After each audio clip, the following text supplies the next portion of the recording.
Shalom everyone, I am Priya, a student of the Holy Torah at ACTC Seminary. ప్రియమైన స్నేహితులారా, ఈ వారం తోరా గ్రంథమునందు 6వ పర్ష తోల్దోత్ అనగా తరాలు లేదా వంశావళులు అని అర్థం. ఇది సెఫర్ తోరాలో 6వ పర్ష మరియు సెఫర్ బెరషీత్ లేదా ఆది కాండంలో 6వ పర్ష.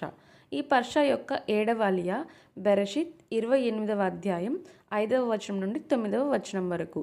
ఈ 7వ అలియాలో ఇజ్జాక్ యాకోబును పద్దన్నరాములోని బెతుయేలు కుమారుడు లాబాను దగ్గరకు భార్య కోసం పంపుతారు. రిబ్కా యొక్క సోదరుడు లాబాన్ ఇంటి నుండి భార్య తీసుకోవాలని ఆదేశిస్తారు. ఏసావ్ తన తల్లిదండ్రులు కానాను కుమార్తెలను ఇష్టపడరని గ్రహించి ఇష్మాయేల్ కుమార్తె మహలతును నెబాయతు సహోదరిని అదనంగా వివాహం చేసుకుంటాడు.